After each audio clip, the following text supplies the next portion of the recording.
اللهم صل على سيدنا ومولانا محمد وعلى آل سيدنا ومولانا محمد وبارك وسلم صلاة وسلاما كثيرا كثيرا. يا رب صل وسلم دائما أبدا على حبيبك خير الخلق كلهم. انسان کے ساتھ صحت اور بیماری دونوں حالتیں لگی ہوئی ہیں. کبھی انسان صحت مند ہوتا ہے اور کبھی بیمار ہو جاتا ہے. صحت بھی اللہ کی طرف سے ہے اور بیماری بھی اللہ کی طرف سے ہے. بیمار ہو جائے تو بیماری کے بعد شفا بھی اللہ کی طرف سے ہے. شفا دینے والی ذات بھی اللہ ہی کی ہے. وَإِذَا مَرِضْتُ فَهُوَ یشفین. جب میں بیمار ہوتا ہوں تو اللہ تعالیٰ مجھے شفا عطا فرماتے ہیں. صحت بھی اللہ کی نعمت ہے اور بیماری بھی اللہ کی نعمت ہے. لیکن دونوں میں فرق کیا ہے؟ فرق یہ ہے کہ بیماری اللہ کی نعمت ضرور ہے، لیکن انسان کو یہ اجازت نہیں کہ اپنے اختیار سے بیماری اختیار کرے اور ایسے اسباب اختیار کرے جس کی وجہ سے بیمار ہو جائے، یا بیماری کی تمنا کرے، یا بیماری کے لیے کوئی دعا کرے. ایسا کرنا ٹھیک نہیں ہے.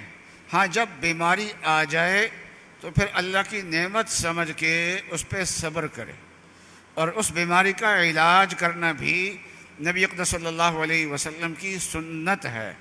تو سنت سمجھ کے اس کا علاج بھی کرے. دونوں نعمتیں. بیمار سچا مسلمان بھی بیمار ہوتا ہے، کافر اور منافق بھی بیمار ہوتا ہے. لیکن دونوں کی بیماری میں فرق کیا ہے؟ یہ فرق رسول اللہ صلی اللہ علیہ وسلم نے بیان فرمایا ہے. اس وقت میرے سامنے 2 حدیثیں ہیں، وہ ذرا توجہ سے سن لیں تاکہ اللہ تعالیٰ ویسے تو صحت عطا فرمائے، عافیت عطا فرمائے، اور اللہ تعالیٰ سے عافیت ہی مانگنی چاہیے. لیکن جب بیماری آ جائے تو پھر یہ دیکھنا چاہیے کہ میری بیماری کس نوعیت کی ہے. منافقوں والی بیماری ہے یا مومنوں والی بیماری ہے. ایک حدیث ہے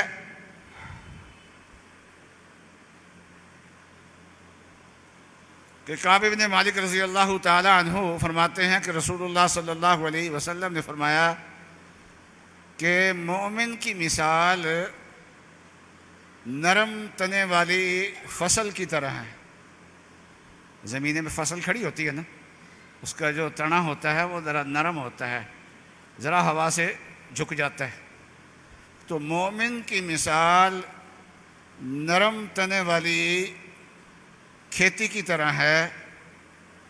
اس کو ہوائیں نیچے گرا دیتی ہیں، پھر دوسری طرف سے ہوا آتی ہے تو اٹھا کے کھڑی کر دیتی ہے اس کو. اور ہوائیں جو ہیں کبھی ادھر کو اس کو جھکاتی ہیں، کبھی ادھر کو اس کو جھکاتی ہیں. تو اس طریقے سے موت تک یہ سلسلہ چلتا رہتا ہے. مومن کے ساتھ یہ حال ہوتا ہے. اللہ تعالیٰ کا برتاؤ یہ ہوتا ہے کہ چھوٹی چھوٹی بیماریاں جس سے مرتا بھی نہیں ہے اور چلتی بھی رہتی ہیں، مرتے دم تک یہ بیماریاں چلتی رہتی ہیں اس کی. اور فرمایا منافق کی مثال ہے جیسے صنوبر کا درخت ہوتا ہے جس کی جڑیں مضبوط ہوتی ہیں. مثل المنافق کمثل الارضۃ المنجزیہ کہ التی لا یصیبہ حتی انجعافها مرۃ واحدہ، کہ اس کو عام ہواؤں سے کوئی نقصان نہیں پہنچتا، وہ ہلتا بھی نہیں ہے. ہوائیں چلتی ہیں تو جیسے فصل جو ہے نا وہ کبھی نیچے گر جاتی ہے، کبھی ادھر جھکتی ہے، کبھی ادھر جھکتی ہے. تو یہ صنوبر کا درخت جو ہے یہ ایسا نہیں ہوتا. حتیٰ کہ جب کبھی تیز آندھی آتی ہے نا، حتیٰ انجعافها مرۃ واحدہ، حتیٰ کہ وہ جڑ سے ایک ہی مرتبہ اکھڑتا ہے. پھر آپ نے دیکھا ہوگا کہ تیز اور سخت آندھیاں آتی ہیں، بارشیں، طوفانی بارش آتی ہے، ساتھ تیز ہوا آتی ہے، تو سڑکوں پہ بڑے بڑے درخت جو ہیں وہ گرے ہوئے ہوتے ہیں. سال پرانے 100 سال پرانے جو درخت ہیں وہ گرے ہوئے ہوتے ہیں. تو اس سے معلوم ہوا کہ یہ جو بیماریوں کا ایک تسلسل رہتا ہے، کبھی نزلہ ہو گیا، کبھی کھانسی ہو گئی، کبھی بیماری ہو گئی، کبھی پیٹ خراب ہو گیا، کبھی سر میں درد ہو گیا، کبھی بواسیر ہو گئی، کبھی کوئی بیماری ہو گئی، کبھی کوئی بیماری ہو گئی. تو یہ اللہ کا پیار ہے یہ مومن کے ساتھ. یہ ایسا ہی ہے جیسے ہوائیں جو ہے نا وہ فصل کو ہلاتی رہتی ہیں، کبھی ادھر کو جھکا دیتی ہیں، کبھی ادھر کو جھکا دیتی ہیں. تو تسلسل فصل جو ہے سبز فصل وہ ایک حالت پہ کھڑی نہیں رہتی. مومن کا حال بھی یہی ہوتا ہے. اور منافق واللمیاں جو ہے ڈھیل دیتے. اور جب کہ جس کے اوپر بیماری نہ آئے، مصیبت نہ آئے، اس کا دماغ فرعون بن جاتا ہے، اس کے اندر سرکشی آ جاتی ہے، اس کی سرکشی بڑھتی چلی جاتی ہے، اور عام طور پہ اس کو بیماری کم ہی آتی ہے. اور جب آتی ہے تو پھر ایک ہی مرتبہ بیڑا غرق ہو جاتا ہے اس کا، اور پھر توبہ کی بھی توفیق اس کو نہیں ہوتی اس آدمی کو. اور ایک اور حدیث بھی میرے سامنے ہے، وہ بھی میں سنا دیتا ہوں.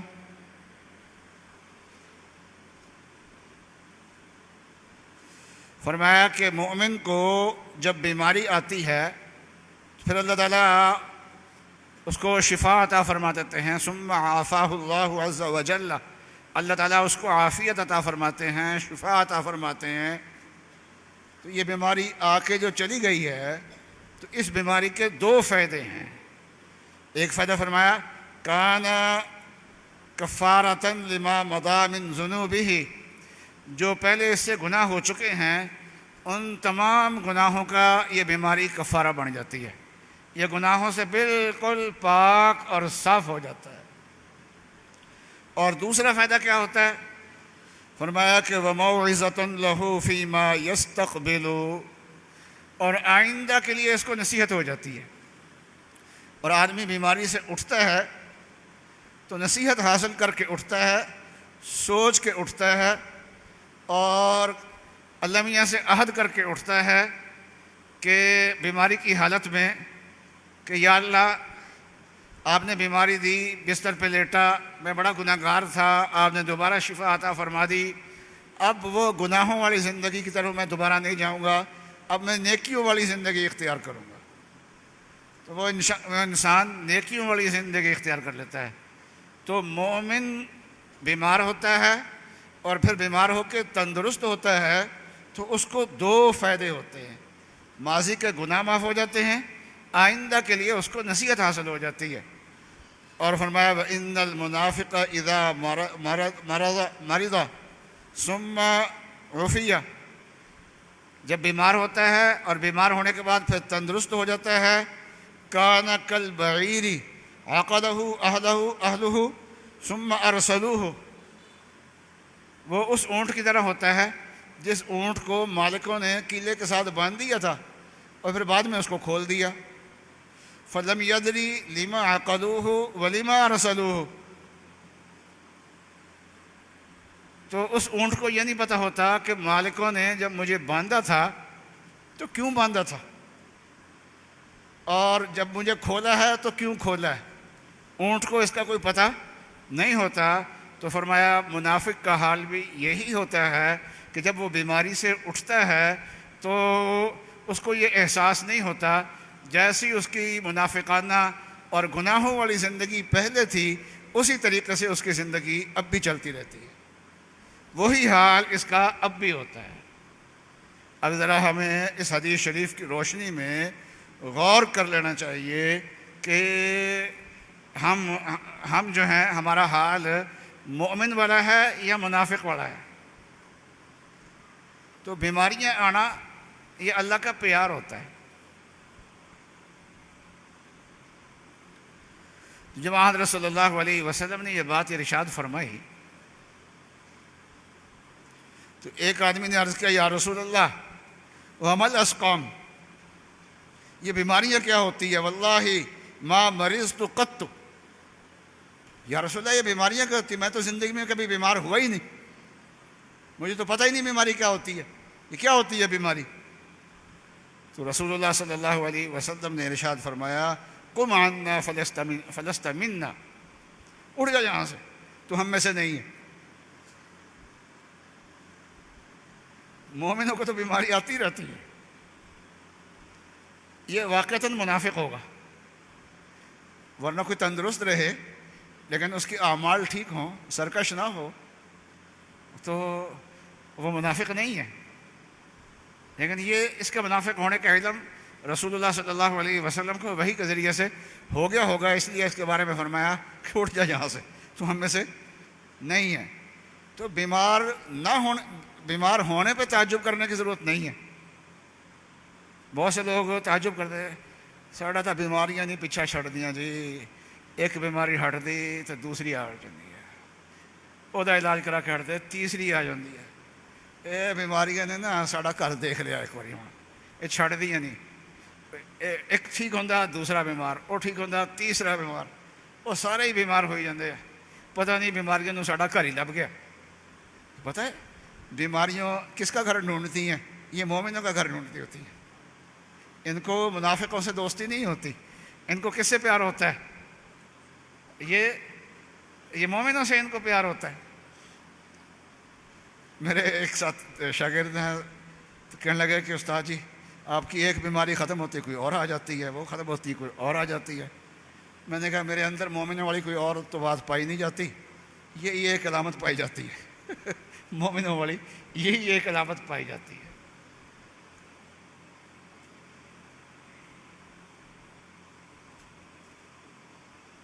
رسول اللہ صلی اللہ علیہ وسلم سے سوال کیا، تو ایک تو یہ ہے کہ بیماری پہ گناہ معاف ہوتے ہیں، بیماری کا ایک فائدہ یہ ہوتا ہے۔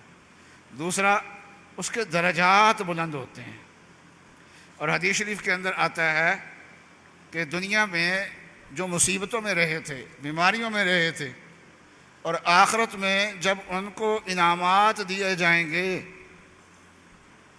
تو وہ لوگ جو دنیا میں عافیت سے رہے تھے، ان کو بیماریاں نہیں آئی تھیں، وہ تمنا کریں گے کہ کاش دنیا میں ہمارے بدن کینچیوں سے کاٹے جاتے، ہمارے جسموں کے ٹکڑے ٹکڑے ہو جاتے، اس وقت یہ تمنا کریں گے۔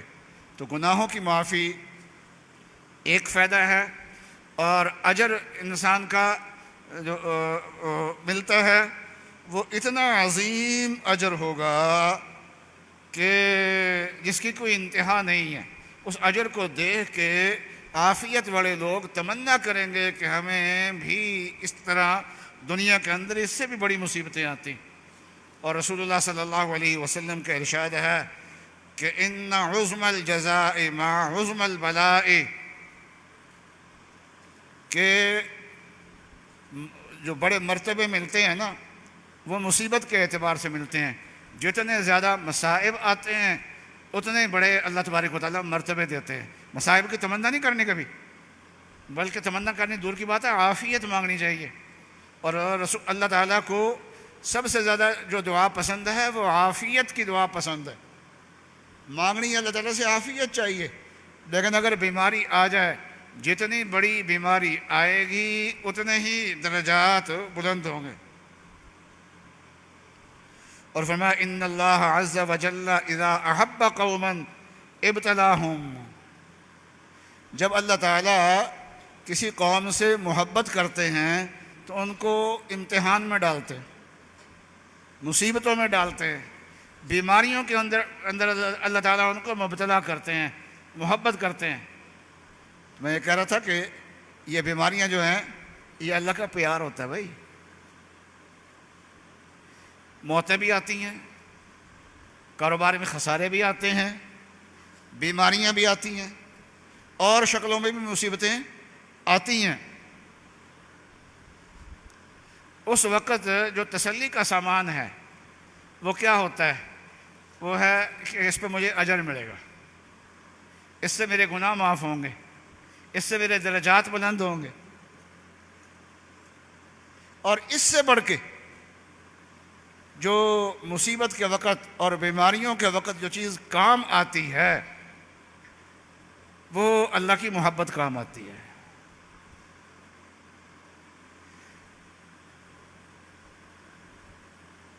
گناہوں کے معافی کی امید پہ مصیبت سہنا آسان ہو جاتا ہے.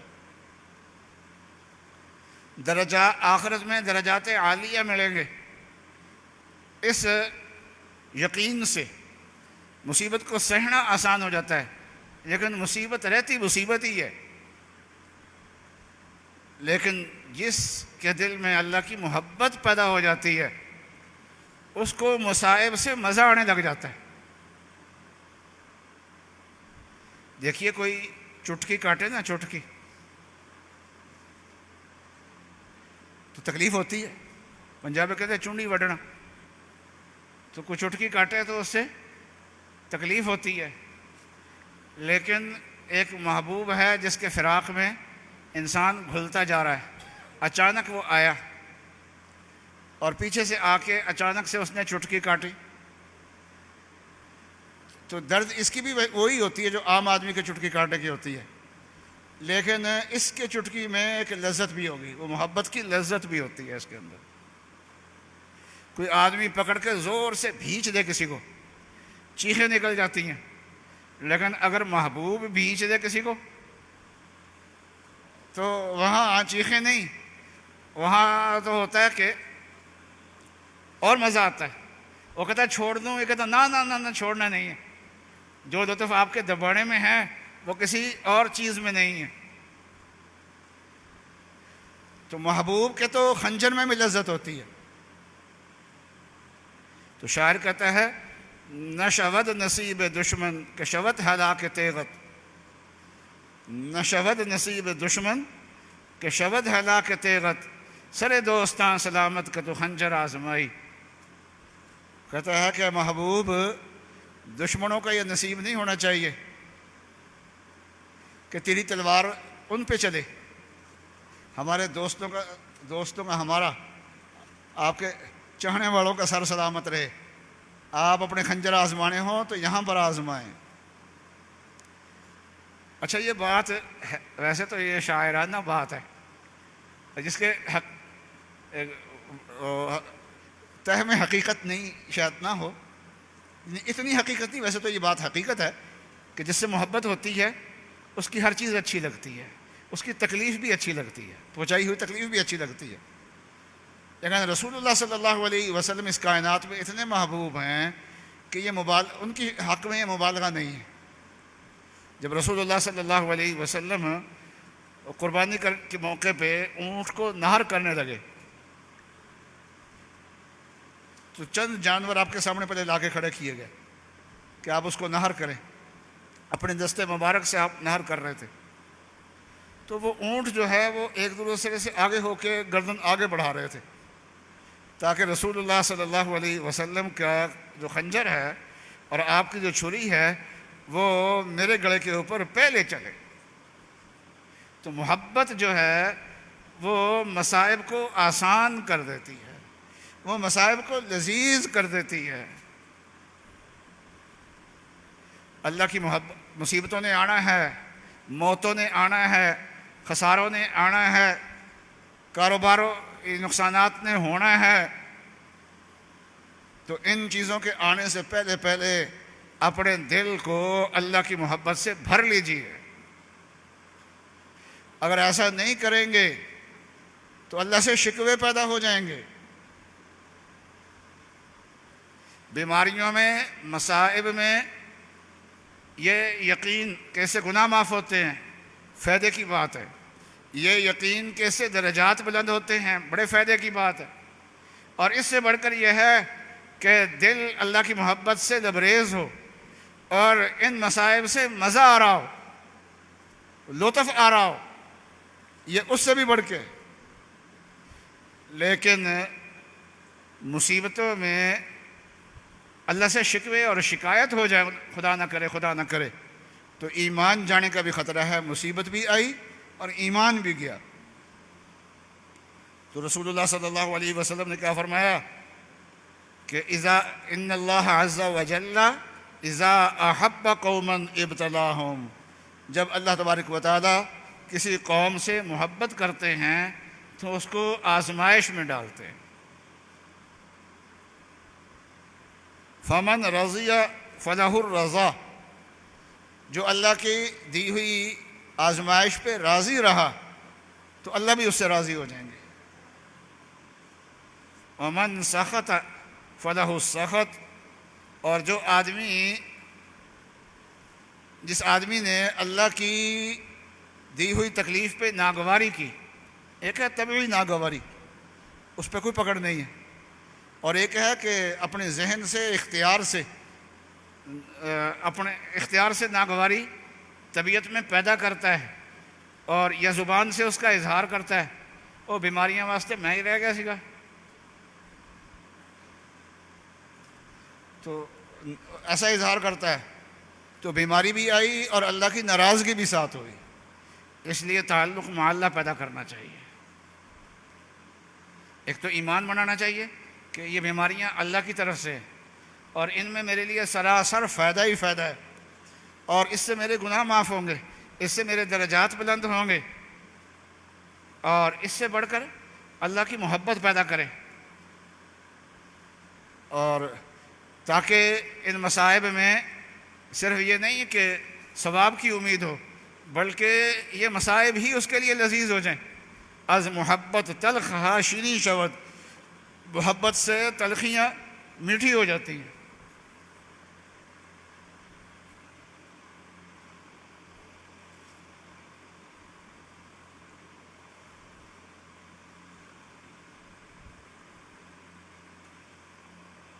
اللہ تعالیٰ سے عافیت مانگنی چاہیے، اور مصائب کے وقت ثواب کی امید رکھنی چاہیے، گناہ کی معافی کی امید رکھنی چاہیے.